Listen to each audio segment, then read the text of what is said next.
Tuesday, the 30th of June 2020. Hello, you're watching the midday bilingual newscast on the CRTV and the CRTV News. Hello, Martin Wendenge. Hello, Dan Gassa. You have the headlines.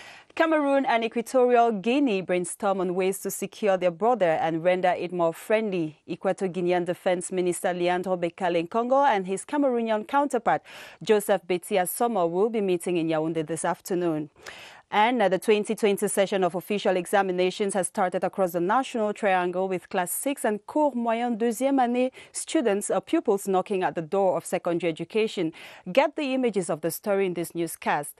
And in our future story today, we take you to Bokito in the Bam and Inubu division to discover the Ntomo dance, a unique cultural performance for grand occasions only. Enjoy the beautiful dance steps in this newscast. But now let's have a breather. When we come back, we open with the French part of the newscast.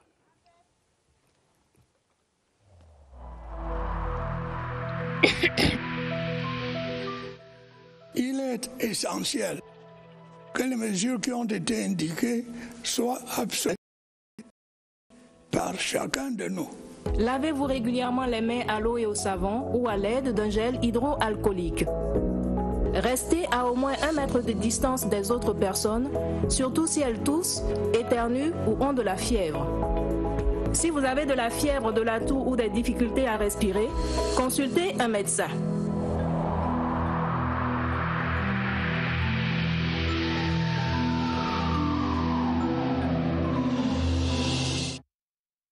Madame, Monsieur, bon après-midi et bienvenue aux 12h. Cameroun, Guinée équatoriale, les ministres de la Défense des deux pays se concertent dans quelques heures ici à Yaoundé, en prélude à cette rencontre de haute importance qui va définir les modalités d'action sécuritaire communes le long de la frontière. Les chefs d'état-major des armées équato-guinéens et camerounais tiennent un huis clos en ce moment ici à Yaoundé, au Hilton Hotel, où nous retrouvons notre reporter Pierre Evembe. Pierre, bonjour.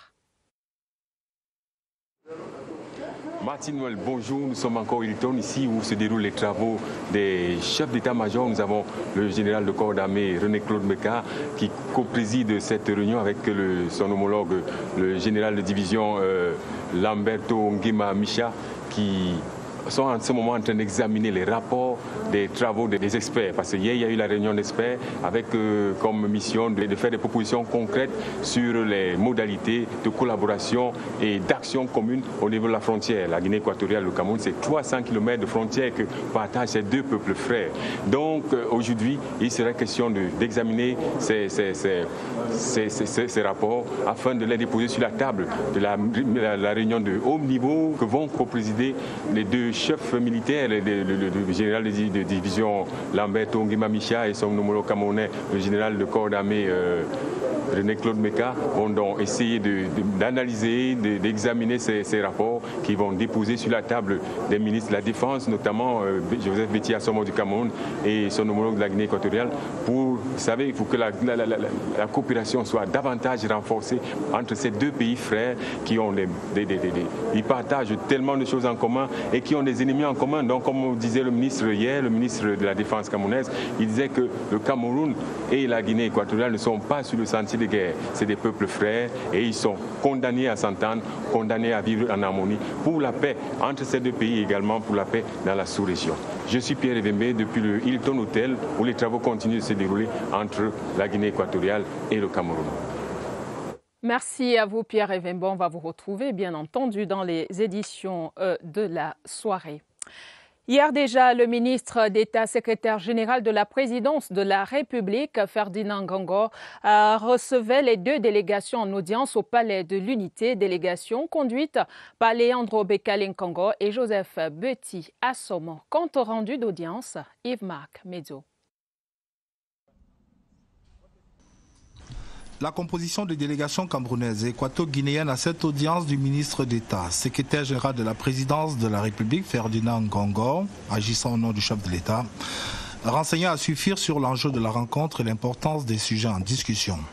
Conduites respectivement par le ministre en charge de la Défense, à savoir Leandro Bekale-Nkongo pour la Guinée équatoriale et Joseph Betty Assomo pour le Cameroun, les deux délégations sur le point d'être reçues par Ferdinand Ngongo comprennent par ailleurs côté équato-guinéen Balthazar Ngonga Edjo, ministre d'État équato-guinéen en charge de l'intégration régionale, Eduardo Minan Nzema Abeme, secrétaire d'État à la sécurité nationale, Alfredo Abesso Mvono Ongene, secrétaire d'État à la défense nationale, et son Excellence Armando Koté Echwaka, ambassadeur de Guinée équatoriale dans notre pays.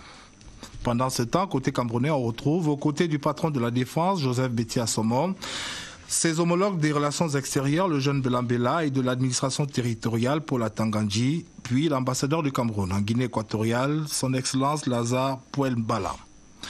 L'arrivée dans la salle du ministre d'État SGPR, précédé par le secrétaire général adjoint de la présidence de la République, Mohamedou Moustapha, va servir de déclic pour l'ouverture des travaux.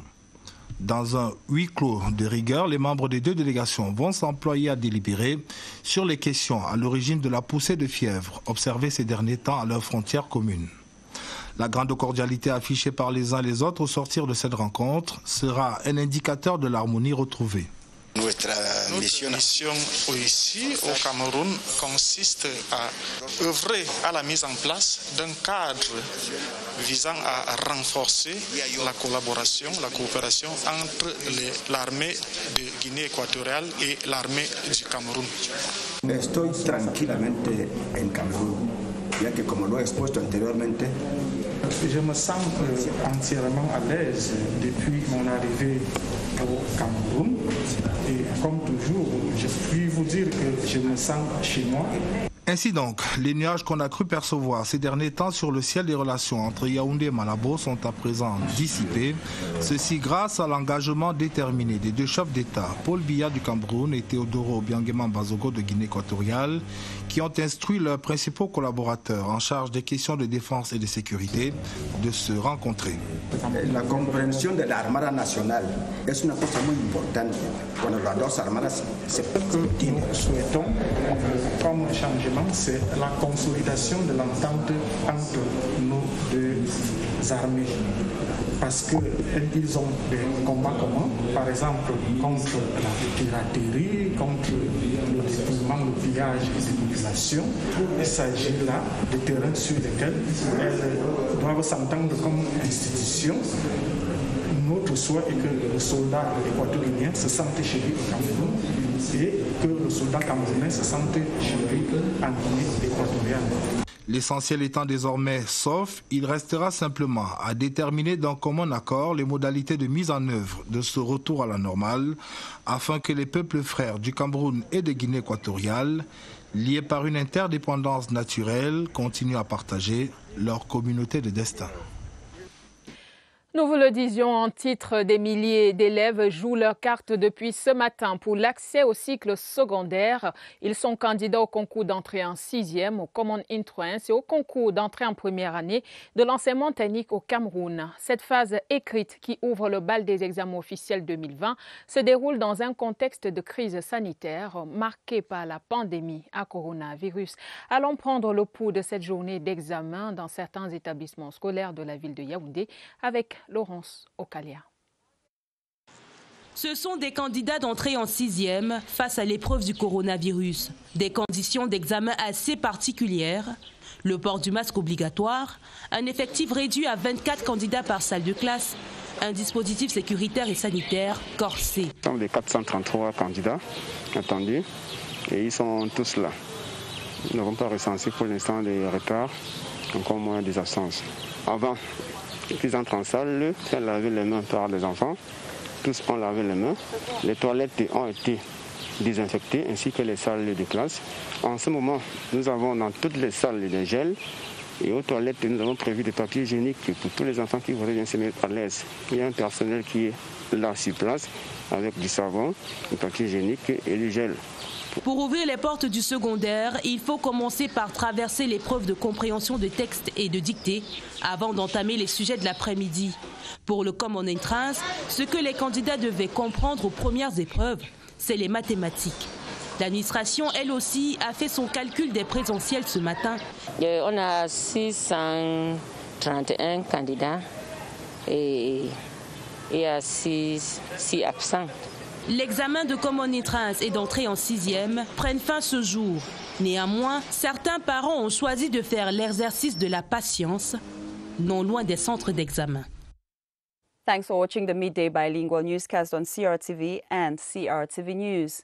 Cameroon and Equatorial Guinea Army Chiefs of Staff are meeting to carry out joint actions to ensure harmony for people living on both sides of their common border. The proposal will be submitted to a high-level meeting of defense ministers of both countries this afternoon.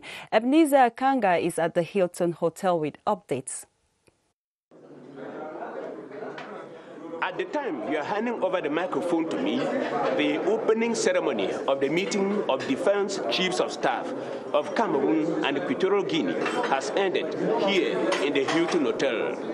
The opening ceremony was co-chaired by Cameroon's Defense Chief of Staff, Lieutenant General René Claude Meka, and his counterpart of Equatorial Guinea, Lamberto Nguema Micha. The two generals observed that the fate of Cameroon and Equatorial Guinea is linked as far as security is concerned. After the opening ceremony, deliberations will continue behind closed doors. The Defense Chiefs of Staff will examine the report of experts on security issues from the two countries who met yesterday. The report will be adopted and submitted to the meeting of ministers of defense of the two countries that will hold this afternoon, still here in the Hilton Hotel. I am Ebenezer Akanga, reporting for the Midday News. Thank you so much, Ebenezer Akanga. And we stay talking still about the security. The Minister of State Secretary General of the Presidency, Ferdinand Ngongo, and a delegation led by Guinea's Defense Minister, Leandro Bekale Nkongo, have discussed ways of improving border relations between both countries. It was during an audience granted members of Equatorial Guinean delegation at the Unity Palace yesterday. Ashun Yenti tells us more. This Monday, June 29, the Minister of State, Secretary General of the Presidency, Ferdinand Ngongo, on behalf of the Head of State, President Paul Biya, receives Equatorial Guinea's Defense Minister, Leandro Bekale Nkongo. Cameroon and Equatorial Guinea have had frosty border issues and some skirmishes lately.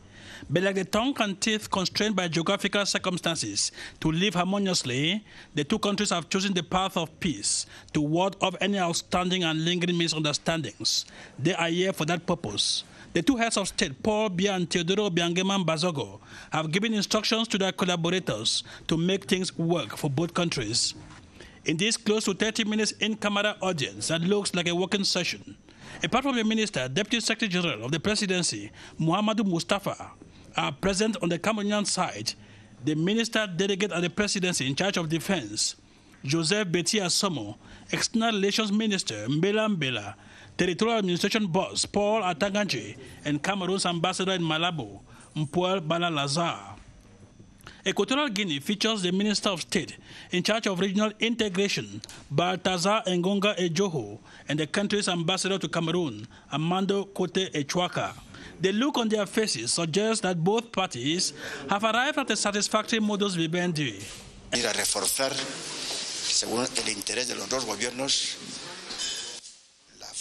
Speaking to the press later in Spanish, the head of Equatorial Guinea's delegation, Leandro Bekale Nkongo, says his country and Cameroon can only move in the same direction, and that it is crucial for a framework to be put in place that will bring their respective armies to look at each other with a friendly posture. And we now talk education in this newscast. Over 257,000 candidates are sitting in for the common entrance examination into Form 1 and the first-year technical education on le concours d'entrée en sixième in Cameroon. In Yaoundé, the pupils braved the bad weather this morning to write their first official exam. Our reporter Joyce Tata visited some examination centers today and tells us more. They make their way to their examination centers, whether it pours or not. At the Government English Primary School at Tokube Center, the authorities made sure the candidates properly wash their hands before entering the classrooms. We have a total number of 631 candidates that are writing here. And since we have only 13 classrooms, so we have a sub-center at PNEU. So here We have 341 candidates. At 8:45 a.m., the first completed subject was sent to the Secretariat, where the officials perused through, making sure no copy was left out. The wearing of face masks by every candidate is an obligation, which Hierarchy made a tour of classrooms to give a face mask to pupils who may have forgotten theirs. The GBHS Etukebe Center welcomed the young ones sitting for the concours d'entrée en sixième, recording no absences. This morning we have students in the Francophone subsystem, the primary school students who are to enter their first year in secondary school. We have about 453 students. We have 24 people per class. A hitch-free unfolding of the 2020 session of the Common Entrance and Concours d'entrée en sixième examinations in Yaoundé, while parents patiently waited for their kids to ferry them home. Et on va dire bonne chance à tous ces candidats, futurs lycéens et collégiens. Ça sera le dossier de nos éditions de journaux de la soirée à suivre, 19h30 et 20h30. Les responsables récemment nommés à la Cameroun Radio Television seront installés ce jour par le directeur général de l'office, Charles Ndongo. Cérémonie qui sera accessible en vidéoconférence à partir de plusieurs sites de la CRTV. Disposition prise en vue du respect des mesures barrières liées à la pandémie du Covid-19. Nous y reviendrons. Le Cameroun marque un pas en avant dans la prévention et la lutte contre le cancer. Un plan stratégique national à cet effet a été adopté ce jour au cours d'une cérémonie que préside le secrétaire d'État auprès du ministre de la Santé publique, Halima Yatou. Cérémonie retransmise en direct en ce moment sur les antennes de CRTV News. Les chiffres du cancer au Cameroun sont préoccupants. 15 000 nouveaux cas sont enregistrés chaque année avec un taux important de décès. Pour mieux comprendre la nécessité de ce document élaboré par le Comité national de lutte contre le cancer, faisons le point de la situation avec Carmen Olivia Billet. Les chiffres interpellent. Le cancer sous ses différentes formes est encore plus meurtrier chaque année au Cameroun. Tenez par exemple en 2018, l'Organisation mondiale de la santé révèle que le cancer a coûté la vie à 10 000 personnes sur 15 000 diagnostiquées, portant ainsi le ratio mortalité sur incidence supérieur à 65%. Les femmes sont les plus affectées avec 9 035 nouveaux cas chaque année, soit un risque standardisé à 116,9 pour 100 000 femmes, comparé à un risque standardisé de 100,5 pour 100 000 hommes. Pour ce qui est des cancers pédiatriques, ils représentent 1 à 2% de l'ensemble des cancers. En 2018 seulement, le service d'oncologie pédiatrique du Centre Mère et Enfants de la Fondation Chantal Biya à Yaoundé a enregistré 150 nouveaux patients atteints de cancer. Ce nombre ne représente qu'une infime partie des cancers pédiatriques. La plupart des malades n'ont pas les moyens de se rendre à Yaoundé ou Douala où sont basés les spécialistes. Autant de cas de figure qui justifient l'élaboration en décembre 2019 du plan stratégique national de prévention et de lutte contre le cancer par le Comité national de lutte contre le cancer. Le document adopté ce 30 juin arrive donc à point nommé. Santé toujours, 20 jeunes volontaires désormais outillés pour barrer la voie au Covid-19 via la sensibilisation de masse. C'est la résultante d'un atelier de renforcement de capacité tenu ce lundi à Yaoundé avec l'appui du ministère de la Santé publique. Objectif, un changement des comportements afin de mettre fin à la stigmatisation des malades. Joséphine Eneke de CRTV Centre nous en dit plus. La formation, qui a regroupé une vingtaine de jeunes volontaires, vise à renforcer les capacités de ceux-ci sur les aspects clés de la sensibilisation des populations dans le cadre de la lutte contre le coronavirus. Le fait d'entendre Covid-19 stigmatise beaucoup. Donc on leur donne des mesures pour la communication de cette pandémie, pour éviter la stigmatisation des personnes touchés par la Covid-19. Et c'est dans les marchés, gares routières et autres grands carrefours de la ville de Yaoundé que vont se déployer ces jeunes pour amener les populations à un changement de comportement. Sur le terrain, nous allons sensibiliser toutes personnes sur les symptômes, les signes, les complications qu'on peut avoir, comment est-ce qu'on peut contracter le virus et comment est-ce qu'on peut faire lorsqu'on a contracté le virus. Avec les connaissances acquises, nous essayons de changer le comportement par rapport aux mesures barrières, par rapport aux méthodes de prévention et comment lutter contre la maladie. Cette contribution vient enrichir la liste des actions déjà menées par la Fondation pour soutenir les efforts nationaux de lutte contre la pandémie. Au-delà de cette formation, nous avons distribué des masques et nous avons aussi essayé d'apporter des lave-mains. La Fondation Enamandougo Aloïse œuvre depuis 2019 aux côtés des pouvoirs publics pour améliorer les conditions de vie des couches sociales vulnérables. The Director General of the Cameroon Radio Television, Charles Ndongo, will today preside over the installation ceremony of newly appointed staff at the production center here in Mbalato. We'll give you details of the story in our subsequent newscast. And today, the National Strategic Plan for the Prevention and Fight Against Cancer in Cameroon will be adopted this day in Yaoundé. The document, developed and validated by the National Cancer Control Committee in December 2019, with the financial and technical support of the World Health Organization. In the following report, Jamila Kadzalat says over 15,000 new cases were diagnosed in 2018 alone. Let's get the report. Cancer is gradually becoming a major health concern in Cameroon, reason why the government deemed it necessary to adopt a national strategic plan for the prevention of the disease.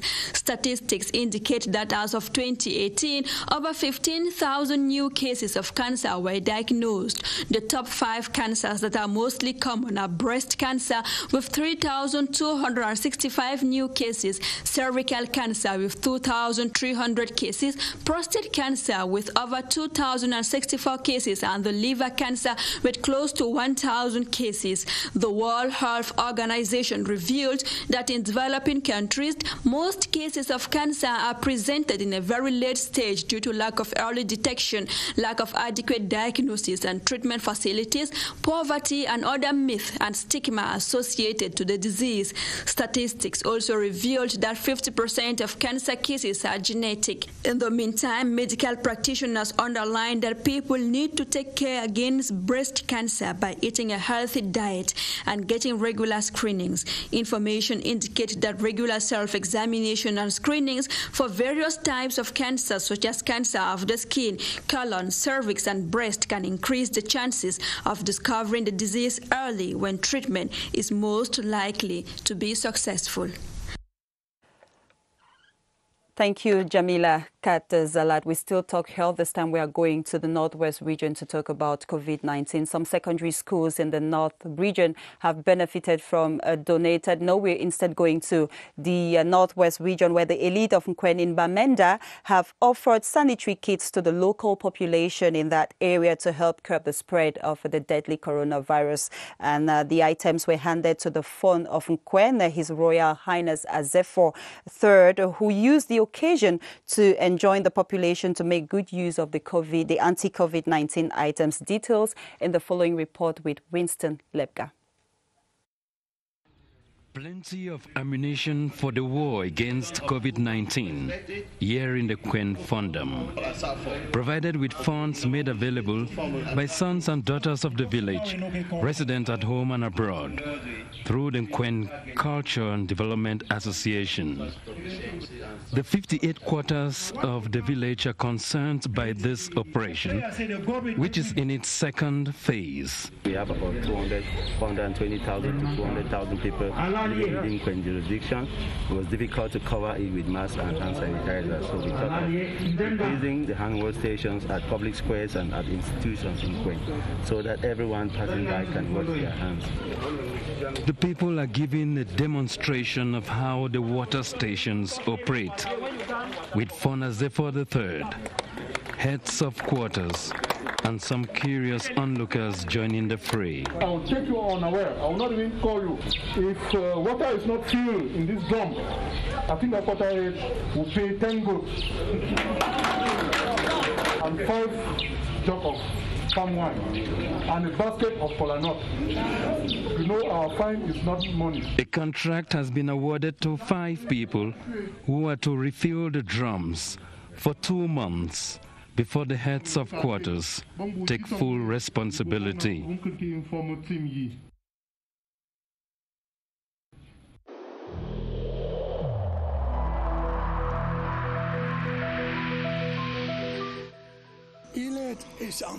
Each of us must comply with the measures that have been taken.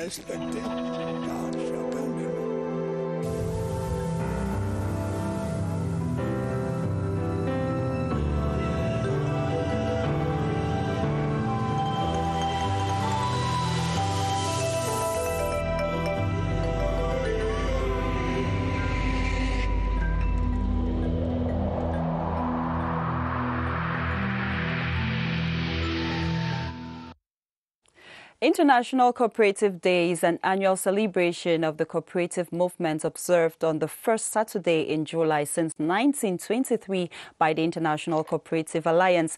This year, the event will be commemorated on the 4th of July. And definitely, we'll be having our guest on the news, Mrs. Agnes Mesembe Eno, Director of Local and Community Development at the Ministry of Agriculture. She's joined me to answer some questions regarding the topic. Hello, ma'am, and welcome to the news. Thank you. Now, let's talk about International Cooperative Day. For those watching at home, what is it all about? International Cooperative Day is an event which is celebrated every year. And this year we are celebrating the 98th edition. Mm-hmm. And it is celebrated every year on the first Saturday on the month of July. Mm-hmm. Yes. And the theme for this year is Cooperative for Climate Action. Wow. Why is it important to have cooperatives until we have a day to celebrate in July? Why is it important to have cooperatives? Yes, cooperatives are a business, mm-hmm. because in Cameroon we think that maybe it is a charity. Cooperative is one of the businesses that involves the highest number of people. And this is also a very good channel to pass through and touch with any message that you want to go through. This year, the message we are passing through is action for climate change. We want to use the cooperative. We want to showcase, the Ministry of Agriculture wants to showcase how we can use the cooperatives to assist in minimizing the effects of climate change. Now, before we talk about the situation of cooperatives in Cameroon, I would mm-hmm. like you to talk to those watching back home in simple English, because there could be someone listening there and he doesn't really understand what cooperatives are, whereas it's something you and I, and he also knows in simple terms. What are cooperatives? Yes, cooperatives are just a group of people who come together voluntarily mm-hmm. to meet their social, economic, and cultural needs. Okay. And they come together. It is a democratic unit. Definitely. Yes. Nobody is obliged to be there. Yes, you come voluntarily, yeah. And it's one man, one vote. Okay. Yes, that's what makes it a democratic institution. But they are also economic. It's a profit-making. Yes, it's a profit-making society. Now, what is the situation of cooperatives in our country, Cameroon? In Cameroon, we have registered today 3,445 cooperatives.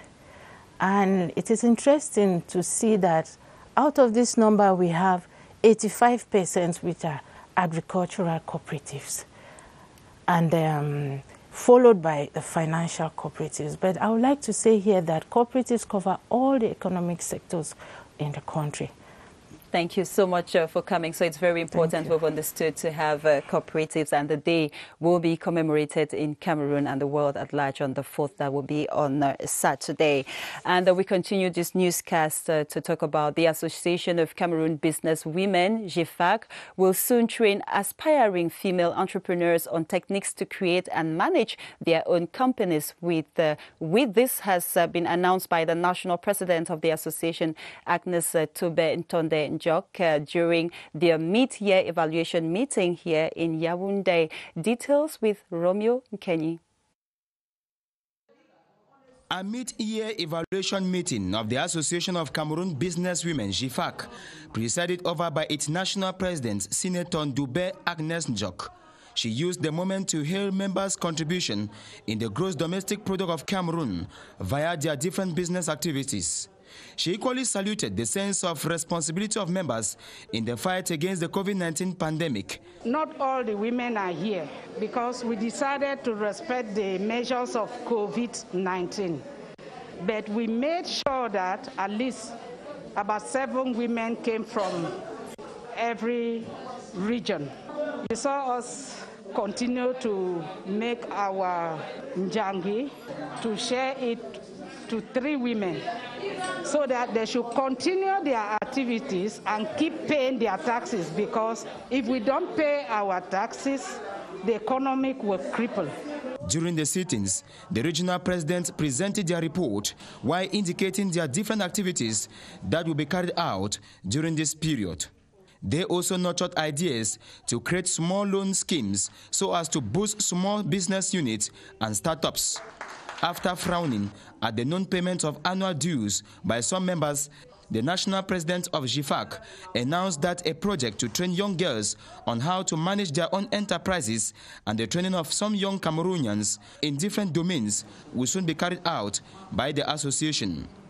Their next General Assembly will hold in the days ahead. Place à présent à la page magazine du 12h qui nous amène dans le département du Bamei-Noubou, région du centre, à la découverte d'une danse traditionnelle, la danse Ntomo, exécutée à l'occasion des grandes occasions, notamment dans l'arrondissement de Bokito, que nous présente Michel Rono-Oanja, le guide et danseur à l'occasion. Voici Bokito, l'une des unités administratives que compte l'Ombamei-Noubou. Sur le plan humain, la localité regorge une population cosmopolite. Bokito signifie en langue yambasa barrière ou rempart. Avant l'arrivée des colons, de multiples guerres tribales sévissaient dans cette région. Le peuple mal a mis au point un système de sécurisation de leurs frontières. La particularité de cette unité administrative repose sur sa culture et la richesse de son patrimoine culturel. Ici, la danse Ntomo est fortement connue. Dans cette expression culturelle, la gestuelle est très significative. Les pas de danse. Une danse pratiquée au cours des grands rassemblements. C'est le cas lors des fêtes de mariage. La domination qui est intervenue il y a quelques années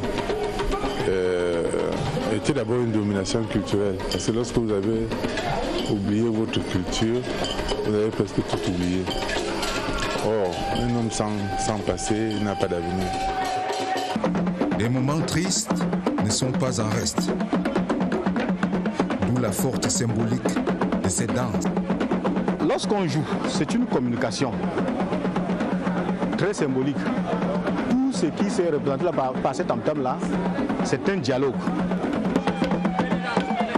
À travers l'Ntomo, la localité de Bokito s'est donnée également pour objectif de promouvoir sa richesse culturelle.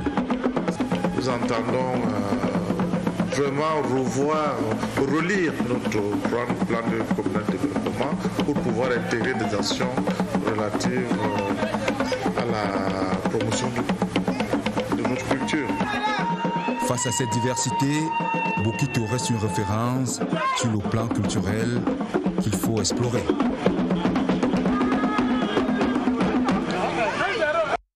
Ces belles sonorités viennent mettre un terme aux 12 heures de ce mardi. Madame, Monsieur, merci d'avoir regardé. Merci surtout de rester sur les antennes de la SRTV. Nos programmes se poursuivent. Diane Gassa et moi-même aurons le plaisir de vous retrouver demain lorsqu'il sera midi. À demain 12 heures, Diane.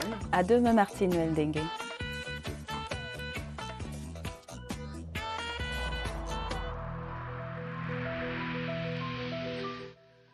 Le port du masque dans l'espace public restera obligatoire jusqu'à nouvel ordre.